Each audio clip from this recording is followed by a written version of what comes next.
You're listening to Talking to Teens, where we speak with leading experts from a variety of disciplines about the art and science of parenting teenagers. I'm your host, Andy Earle. We're here today with Diane Ehrensaft talking about kids who get creative with their gender. Many kids in today's world are thinking beyond the binary or even the spectrum of male to female. There is a whole world of gender experimentation and creativity. How do we navigate this world as parents and help our kids thrive? Diane Ehrensaft is a developmental and clinical psychologist. She's the co-founder and director of the Child and Adolescent Gender Center, as well as an associate professor of pediatrics. Her work has been featured by the New York Times, the Huffington Post, NPR, the Los Angeles Times, Wired, Anderson, the Oprah Winfrey Show, and the Today Show, among others. She's the author of multiple books, including The Gender Creative Child. Diane, thank you so much for coming on the show today. And thank you so much for having me. Really excited to dive into this topic. I've been reading through your book, The Gender Creative Child, and learning a ton, and really interested to talk to you about how kids can construct their gender or figure out their gender as they grow up, and interested to hear from you about how you came to be writing the books on it. Where would you like to start?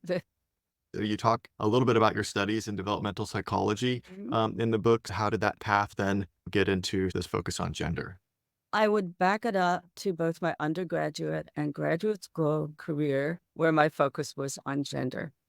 And at that time, I was really focused on, do adults treat little boys and little girls differently? I was not thinking about transgender children at the time. But I would say in my graduate training, I had my first experience clinically in 1960 with a child who did not like the gender norms of 1968 and working with them and their parent. That I was quite young myself. So that was my launching into clinical work. And I had always been interested in gender because what I was learning in school made no sense to me. It didn't feel like it matched what I was seeing. And also because this was the 1960s. So this was the explosion in the women's movement where gender was a thing for people to be thinking about. Therein lies the root. And it goes way back into my childhood because I found my first quote unquote book that I wrote in 8th grade. And I had a chapter on gender. And I didn't even remember I wrote this till I found it in a box of things I had saved from childhood and went, oh, there I was at 13 talking about how boys are raised, how girls are raised, and you should just be happy with who you are. So I guess we could say somewhere it went way back. And I would say the most significant experience for me was having children, being a parent. And I have 2 wonderful children, 4 years apart, who fought over the tutus. And one was a boy and one was a girl. That was my best learning around gender outside of boxes and gender creativity. Talking about getting outside of boxes, you in the book talk about a gender web and these different threads or different strands that kind of make up this web and how different ones might be more important or less important. What is the web and how is it woven? Based on everything I was thinking about related to gender, at the time I was really zooming in on it was when we talked about a gender spectrum. And we talked about that it was a great idea that you had these poles, and on one side was male, on the other side was female. And I thought, it's a great idea, but it's very linear. Everything is measured by boy, girl, and are you closer to boy, are you closer to girl? What about all the people who are doing something that's really fall on one line, but goes in different directions? So I actually thinking about this and writing, and I was looking out my window and there was this spider web. And I thought, how about the idea of a web? Okay, 3-dimensional. It's got all these different threads and it would work because I was thinking of three major threads that make up anyone's gender. One is nature, having to do with what you came into the world with, but also the day you were born, somebody registered you as boy or girl, typically. And there was all that goes into nature. And nurture, which would be who's taking care of you? What are they teaching you about gender? What are you teaching them back about your gender? So there's nurture. And then there was also culture. What about everything surrounding those parents or caregivers and that particular child that kind of give you tropes of gender that you live with? So I thought, okay, we've got three major threads: nature, nurture, culture, and they all interweave. They're all important.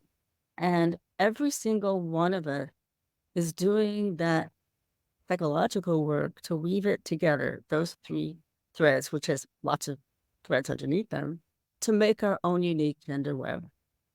And yours is different than mine, and mine is different than the people next door. Everybody has one. So I like that idea. And then I thought, whoa, wait, we get into the fourth dimension. The fourth dimension is time, which means your gender web is a work in progress your whole life. It doesn't just remain stable, permanent, immutable. So from the day you're born to the day you die, it's going to go through a lot of different, with a lot of different look to your gender tapestry, your gender web. That is so interesting, and it really starts to help you understand gender in such a more nuanced way. And even this idea that it can change over time, that it's not necessarily something that you just discover or something that you were born with, but that there is a fluidity to gender as you have different experiences and interact with the world around you or with the other people in your environment, that your perception of gender is not set. You talk also about the spectrum, boy to girl, or the boxes M or F on your birth certificate, and how we need to get outside the boxes. But then you also in the book talk about not wanting to completely take boxes away from children, or that there is something helpful about having some boxes or some framework or schema to start to identify and have a vocabulary maybe to say, oh, that resonates with my experience or how I'm feeling. So if we're getting off the spectrum, we've got the web, it's not just the M and the F, then what would those kind of boxes look like, or what sort of option would kids have to start latching onto? Great question. If we throw away boxes and put in instead, it's called category.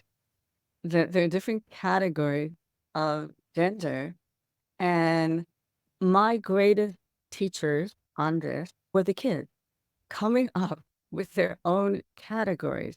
And I will preface it by saying little kids, as well as adults, like to organize life, and they often like different categories. Like, I like string beans, but I hate broccoli. I think I hate, and the ones that are tolerable. But we tend to want to find ourselves in a community with sometimes a label, but to make sense of it, I belong here, I belong there. So what I was learning from the kids were, whoa, they understand much better than us old folks about the notion is there aren't two boxes, just boy and girl. And I started learning. Like one child, I went to get them in the waiting room at my office when they came just to talk about their gender. And they burst into my office and said, I am a gender hybrid. They said, if you look at me from the front, I look all boy, right? Because they were wearing basically basketball shorts and a t-shirt and high top sneakers, absolutely by our cultural norms. A box, boy. Then they whipped around and showed me that they had a long blonde braid down to their waist. See that? That's what makes me a hybrid. Okay, got it. You are a gender hybrid. And then another older teen came to me and said, I'm a gender smoothie. You want to tell me more?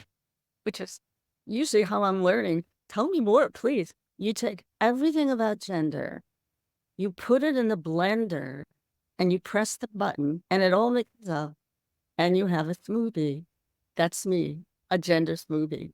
And again, we never want to lock somebody in to a label or a box, but it's a little more complicated than that because on the other side, there are kids who know from age 3 about their gender and a gender that does not match what was registered as their sex at birth. And they are very stable and they do know and they keep knowing. Consistent.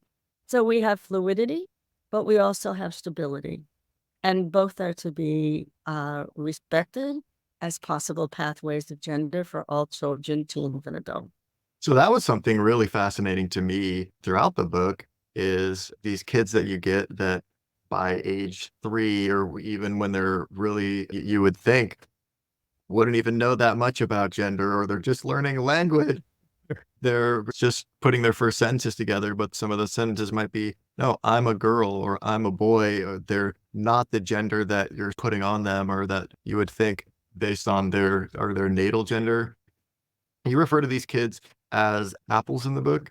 Okay, and so you have apples, oranges, and fruit salad, and I'm also interested in what the differences are between the apples, the oranges, the fruit salad, and then how that relates to those other categories we were talking about, the hybrids and the smoothies and, these other kind of, categories that people might find themselves in. The origins of apples versus oranges comes from me a long time ago reading the research that came out of the Netherlands that many people know as the research on persisters and desisters, where they looked at little children who came into their clinic and got a diagnosis at that time of gender identity disorder. So there was something going on about their gender. And then they followed them, and the majority of them, by the time they were reaching puberty, no longer got that diagnosis and went on to be whoever they were going to be, but not transgender. In that case, they were just looking transgender. And the minority of kids were persistent, and insistent up into and beyond puberty. And the conclusion from that is we can't know when they're little. We'll have to wait till they're bigger because so many kids change their mind. And I read this and thought, I'm having trouble with it. I think they're talking about apples and oranges in terms of these two groups. And so, based on my clinical experience, other research that was done, apples are the kids who are dealing with their gender identity early in life. Gender identity is who I know myself to be, boy, girl, other, male, female, other. Your gender expressions are simply how you do your gender, how you dress when you're a little kid, what things you like to. It's just how we present our gender to the world. That's our gender expressions. So if we focus on gender identity, there are a group of kids from early on who do exactly what you said. They say, I am not boy, I am girl from very early on. And they stay that way throughout their childhood into adulthood. And typically, they do what we call a social transition from one gender to another. Often it is switching boxes. And often when they get to be old enough, not all of them, but many of them decide they'd like some medical intervention to help that along and to bring their body in sync with who they know themselves to be. So those are our apples. And if you know how to measure it, you can't predict with certainty and you always have to leave everything open. But what gender identity is the core of it. And the mistake people have sometimes made, and it probably was my error in not making it clear, is it doesn't mean that you have to have done it early in life or it doesn't count. For example, we have what I call late harvest apple. And they may discover for the first time when they're teenagers that I'm not the gender you thought I was. They still count as apples where gender identity is at the core of it. And then in comparison, oranges are kids who are exploring how to do their gender, but they don't necessarily feel a disconnect between the gender everybody thinks they are and the gender they know themselves to be. They just want to do it differently. And so they may sometimes say when they're little, I wish I was a boy, but that's different than saying I am a boy. These are the kids who are going to be gender expansive in how they do their gender, but not do a switch in their gender identity. So those are oranges. A fair number of those little kids grow up to be gay, but not all of them. But often it's a trajectory. You explore gender on the way to discovering your sexual self. They're two different tracks, but they cross. Then I thought, oh, well, wait a second. We have all the gender hybrid and the gender smoothies coming up. So apples and oranges don't really capture the whole experience. So the biggest growing group of kids that are teaching us or presenting to us now are the fruit salad. And the fruit salad, they mix up gender expressions and gender identity. I'm all or anything. I'm neither. I'm doing my own creation of gender. What box do I put you in here? You can switch boxes if you want. I knew a box.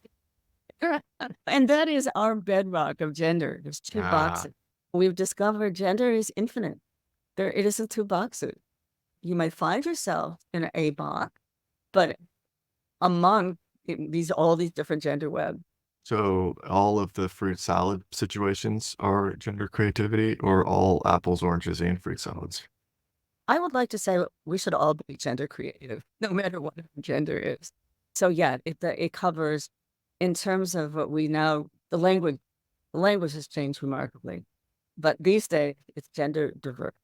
So it started out as gender nonconforming, and then we had gender expansive, and now we have gender diverse as word on the street, and it'll change to something else, I'm sure. But yeah, covers all of the iterations of gender. Pretty interesting. I really got me thinking about gender in a much more nuanced way, really starting to think in terms of these different frameworks.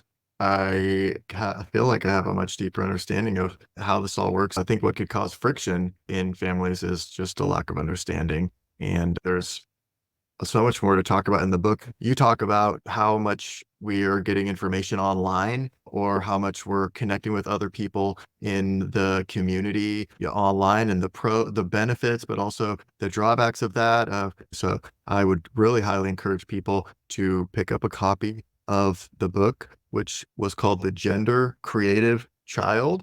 Diane, thank you so much for coming on the show today and sharing your experiences and your knowledge with us about this topic. It's been a pleasure speaking with you. And it was delightful to have this conversation. Can you also talk at all about where we could send people to be maybe following updates from you, or being aware of what you're working on next? Yes, the other book is co-authored by myself and a colleague, Michelle Jerkowitz. The name of the book is Gender Explained, and it's coming out in early August. And you can get it directly through the Experiment publications. I think Target is pre-selling copies. And you can certainly go to my website for more information about what's upcoming, and that's dianeehrensaft.com. We're here today with Diane Ehrensaft talking about how to raise children who are creative with their gender. And we're not done yet. Here's a look at what's coming up in the second half of the show. The worst thing we can do as the people around teenagers is discount what they're telling us about their gender. It does tremendous disservice, if not harm, to teens as they are expressing something about their gender. A common response from parents or from doctors is this idea that, oh, it's just a phase, or they'll probably grow out of this. The first one is puberty blockers, puberty suppression. It's a medication that basically puts a pause on puberty. It stops it. It's just like if you took the remote, you were watching a program and you wanted to just freeze it. Same thing, pause. They never go through the unwanted phases. So a little transgender boy will never get a period, never grow breasts. Because you can't really go back once you start through the puberty process. Want to hear the full interview? Sign up for a subscription today. It's completely affordable, and your membership supports the work we do here at Talking to Teens. You can now sign up directly through Apple Podcasts. Thanks for listening, and we'll see you next time.